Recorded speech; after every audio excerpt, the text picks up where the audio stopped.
Terima kasih Datuk Yang Di-Pertua, Tuan Pengerusi.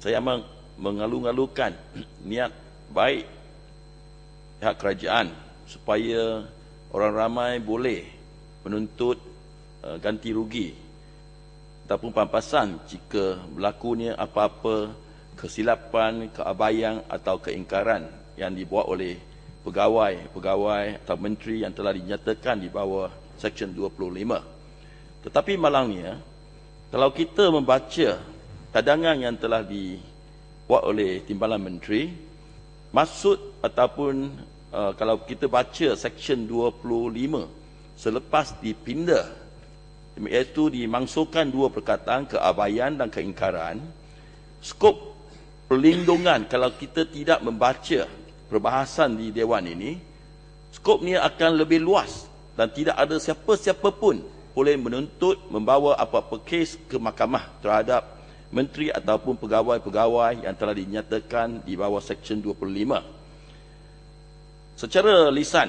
atau minta maaf, secara literal meaning, dengan izin, dinyatakan di sini tiada tindakan guaman, pendakwaan ataupun proceeding lain boleh diambil atau dibawa, dimulakan atau dibuat dalam mana-mana mahkamah terhadap menteri, ketua bank data DNA, timbalan ketua bank data DNA, pegawai bank data DNA, pegawai perubatan kerajaan ataupun ahli kimia berkenaan dengan apa-apa perbuatan atau peninggalan yang dilakukan olehnya dengan suci hati dalam menjalankan kuasa, fungsi dan tanggungjawab di bawah akta ini atas sifat yang sedemikian.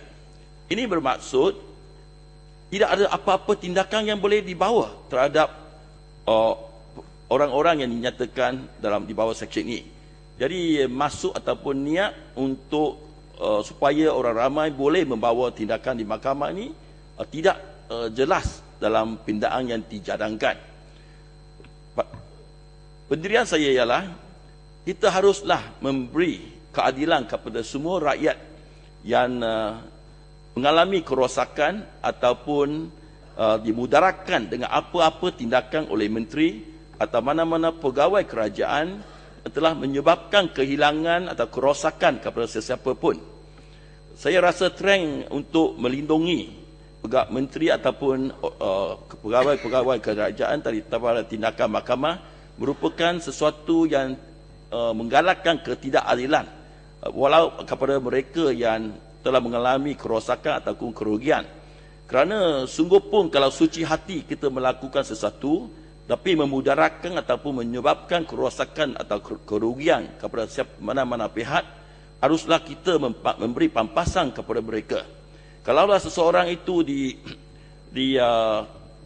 disabitkan kesalahan, masuk penjara 20 tahun, kemudian didapati kerana ada kesilapan ataupun perbuatan yang dibuat oleh menteri ataupun mana-mana pegawai, sungguh pun dengan hati yang kita kata suci, itu pun tidak lagi kita kata merupakan satu sebab kenapa kita tidak memberi pampasan kepada mereka yang telah kita kata dilayan dengan tidak adil ataupun terseksa kerana kerana perbuatan kami. Jadi saya memohon agar bukan saja pindaan dua perkataan itu dibuat, tetapi seluruh seksyen ini harus dimangsukan demi menegakkan keadilan untuk semua rakyat. Dan ini perlindungan keadilan kepada rakyat merupakan sesuatu yang senantiasa kedua-dua pihak dalam dewan ini melaung-laungkan. Saya agak memohon supaya menteri dapat memangsukan seluruh seksyen ini dan bukan saja dua perkataan berkenaan, kerana seperti yang saya telah nyatakan tadi, kalaupun kedua-dua perkataan keabaian dan keingkaran dipotong, maksud seksyen itu masih tidak jelas. Bagi saya, pembacaan saya, ini kalau dengan dimangsukan dua perkataan itu, masih orang ramai tidak boleh membawa apa-apa tindakan mahkamah. Terima kasih, Datuk Tuan Speaker.